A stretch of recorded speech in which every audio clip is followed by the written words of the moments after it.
as we were all talking about rap beefs, as we were all talking about Kendrick and Drake, DJ Vlad entered the chat.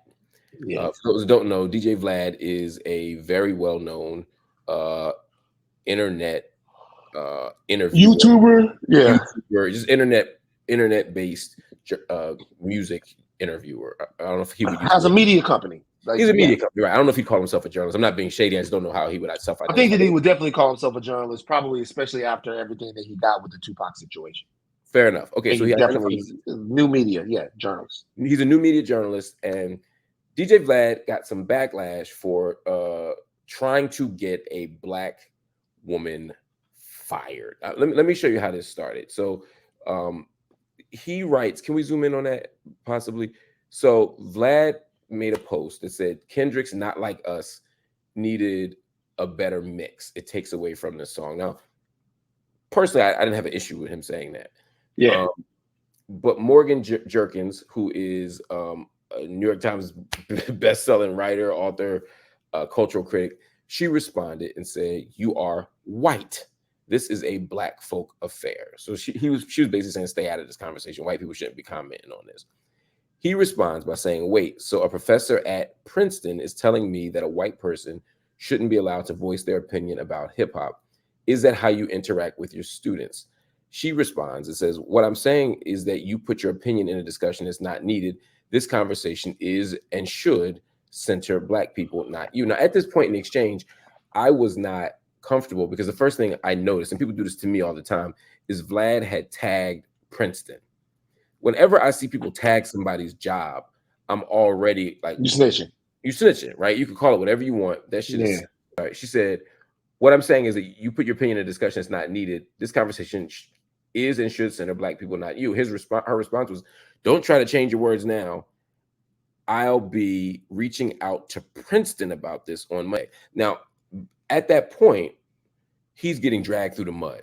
Yeah, of course. People all over Twitter are saying, yo, this is snitching. This is crazy. You're trying to get a black woman fired. Whoop-de-whoop.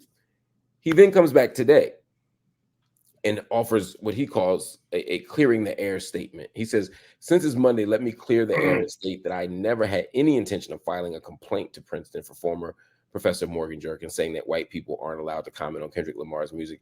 She trolled me and I trolled back. At the end of the day, it created an interesting discussion about race relations in America. I'll be discussing it further in my future interviews. Here's my beef with it, and then tell me where I'm wrong. Or if, like, first, again, I actually think him commenting on the mixed quality of Not Like Us is perfectly within bounds. He's a music critic. He's a former DJ or current DJ. He's talking about hip hop. Yeah, hip hop, and he's a hip hop person, right? Yeah. And I don't have to like Vlad or care for Vlad one way or the other, to think that he has a place in the conversation.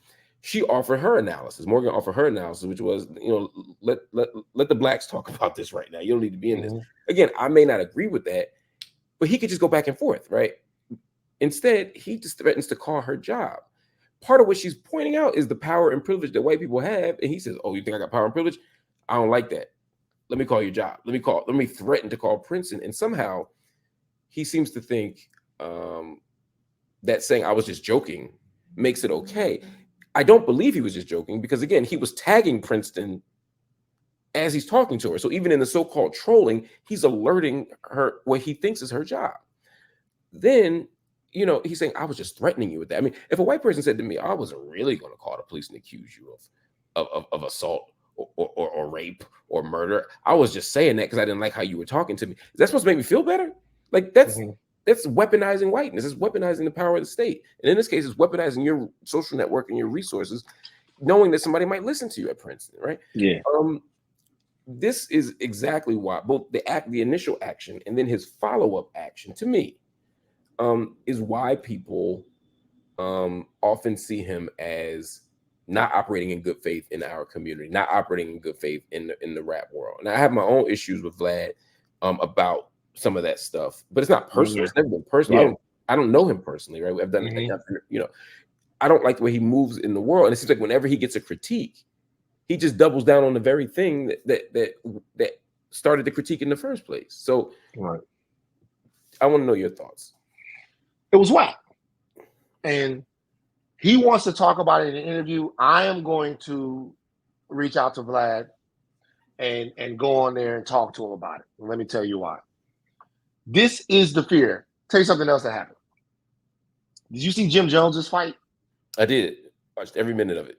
So for you guys who don't know, Jim Jones got into a fight with somebody at the airport over something we don't know.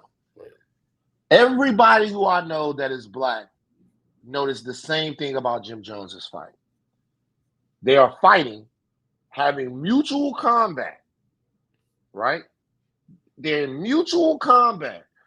Jim is strong. I don't know if people don't be seeing the workout videos or whatever, but Jim is strong. He throws one of the guys down the escalator. He's fighting with this guy. Another guy comes in. They're fighting. It's 2-on-1. When the cops pull up, one of the guys that's beating on Jim Jones does this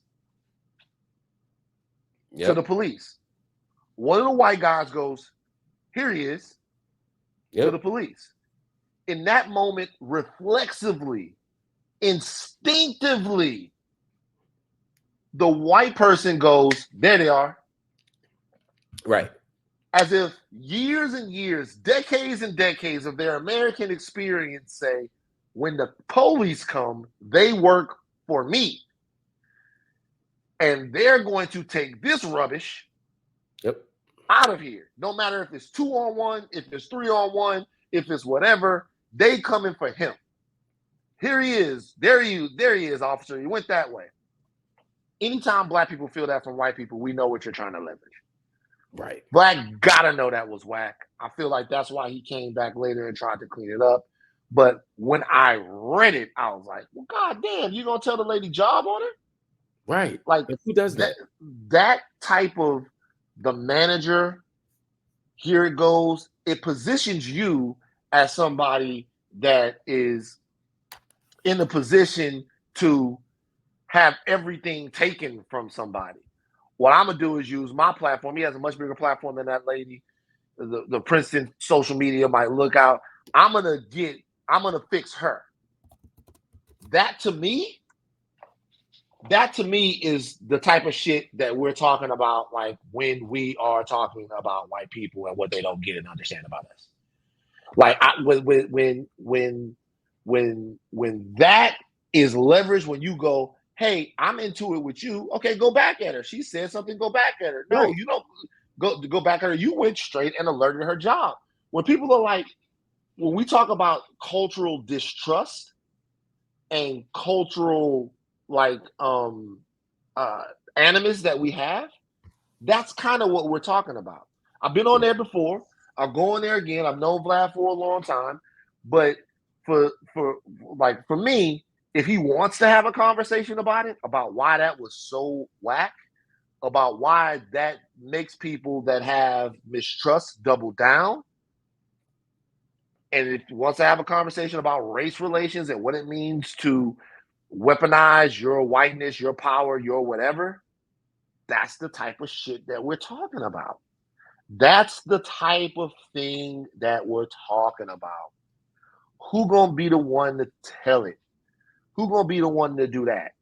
And I think once he thought about it for a second, and once he got wrapped up in it, that's probably why you saw him walking back a little bit.